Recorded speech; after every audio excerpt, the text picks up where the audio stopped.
Shalom, selamat pagi saudara-saudari jemaat yang dikasihi Tuhan.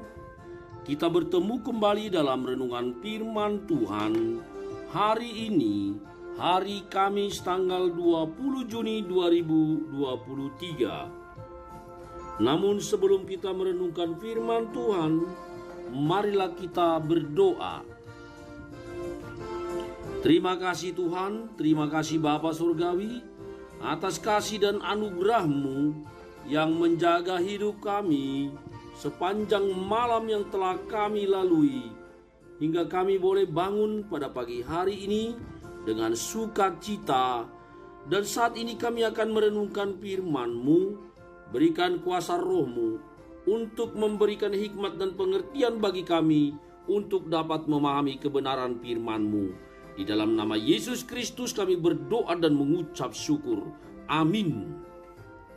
Saudara-saudariku jemaat yang dikasihi Tuhan, nats firman Allah untuk kita renungkan pada hari ini diambil dari kitab Yohanes pasal 16 ayat 33. Demikian firman Tuhan.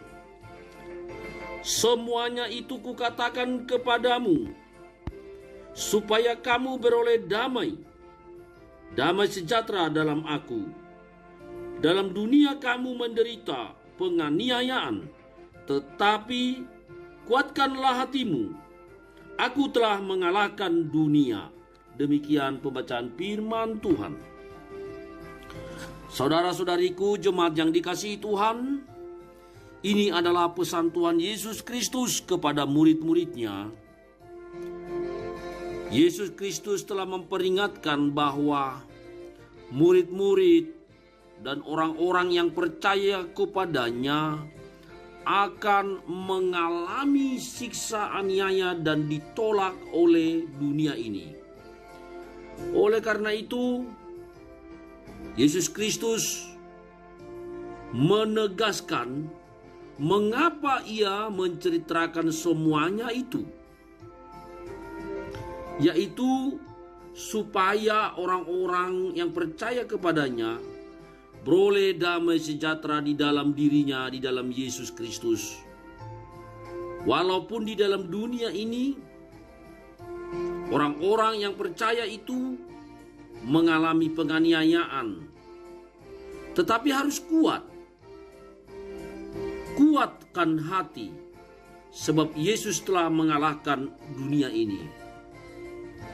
Saudara-saudariku jemaat yang dikasihi Tuhan, dari firman ini kita diberi pengajaran bahwa supaya kita tidak tawar hati, tidak kecewa, dan tidak kecil hati. Walaupun dunia ini seolah-olah menganiaya kita, menolak kita karena kita anak-anak dari Bapa di sorga yang telah ditebus di dalam nama dan darah Yesus Kristus. Namun kita jangan takut dan jangan gentar. Kita punya pribadi yang menjamin kemenangan kita di dunia ini, sebab Dia yang telah menebus kita telah mengalahkan dunia ini. Bahkan maut pun telah dikalahkannya. Itulah sebabnya kita harus bersuka cita, karena kita punya Tuhan Yesus yang luar biasa. Dunia ini telah ditundukkannya, dunia ini telah dikalahkannya. Karena itu, sekalipun banyak aniaya, banyak ancaman, banyak penderitaan karena mengikut Yesus, kita tidak boleh surut, kita tidak boleh menyerah, dan kita tidak boleh berputus asa. Sama seperti seorang ibu yang menderita mengandung anaknya di dalam kandungannya, bahkan menderita saat melahirkannya. Namun setelah anak yang dilahirkan itu dilihat oleh sang ibu, maka lupalah dia semua sakit dan penderitaannya. Demikianlah kata Tuhan Yesus, orang-orang yang percaya kepada Tuhan dan bertahan dalam penderitaan itu, dalam penganiayaan itu, dalam kebencian dunia ini yang selalu menyerang kita, yang selalu mengolok-olok kita, yang selalu memojokkan kita. Percayalah, semua penderitaan itu, semua aniaya dan sakit hati itu akan terlupakan ketika mahkota kehidupan itu telah disematkan di atas kepala kita, di rumah Bapa di sorga dalam kemuliaan dan kemenangan kita. Sekali lagi, mari bertahanlah. Antikristus telah tiba. Orang-orang yang percaya itu akan semakin dipojokkan, akan semakin disudutkan di tengah dunia ini. Tapi jangan pernah takut, jangan gentar, setialah senantiasa. Sebab Tuhan Yesus berkata, supaya engkau beroleh damai sejahtera di dalam aku. Dunia ini tidak menjanjikan kebahagiaan dan damai sejahtera. Tapi di dalam Yesus Kristus, kita bisa rasakan damai sejahtera yang dari Allah. Asalkan kita hidup bersandar pada kuasa-Nya. Asalkan kita hidup berserah senantiasa pada kuasa-Nya. Jangan pernah berputus asa. Jangan pernah kecewa. Sebab semua penderitaan di dunia yang sementara ini tidak akan membuat kita goyah untuk meyakini janji kekal Allah Bapa melalui putranya Yesus Kristus. Selamat mempertahankan imanmu. Selamat berjuang melakukan imanmu di tengah dunia yang penuh dengan kejahatan ini.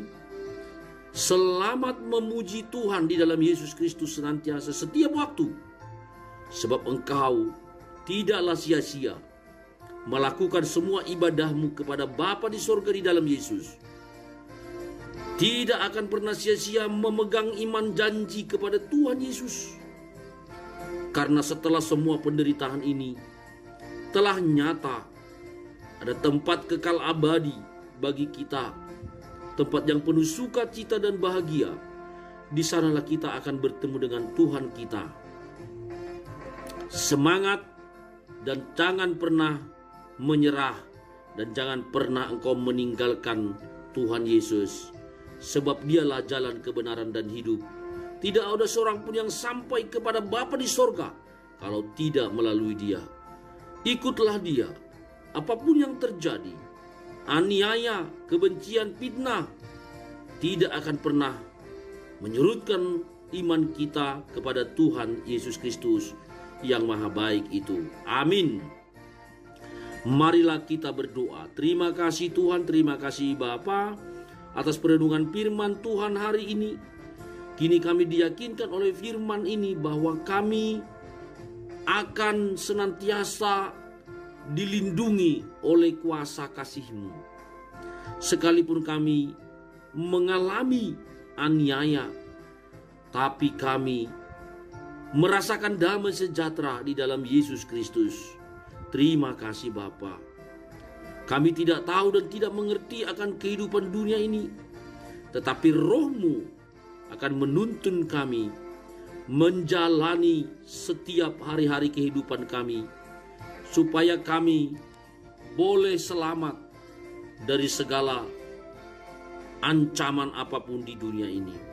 Kami serahkan hidup kami ke dalam kuasa kasih-Mu. Di dalam Yesus Kristus kami berdoa dan mengucap syukur. Amin. Saudara-saudariku jemaat yang dikasihi Tuhan, demikian perenungan firman Tuhan untuk kita pada hari ini. Selamat beraktivitas hari ini, selamat bekerja, selamat melayani. Bagi yang berulang tahun saya ucapkan selamat ulang tahun. Semoga panjang umur, sehat selalu dan penuh bahagia. Dan bagi yang sedang sakit penyakit, kiranya Tuhan segera menyembuhkan engkau dari segala penyakit apapun. Berdoalah, tiada yang mustahil, mujizatnya pasti nyata. Dan bagi yang bergumul apapun itu, serahkan semua pergumulanmu pada Tuhan Bapa di sorga melalui Yesus Kristus. Niscaya engkau akan mengalami pertolongannya. Amin. Selamat bertugas hari ini. Shalom.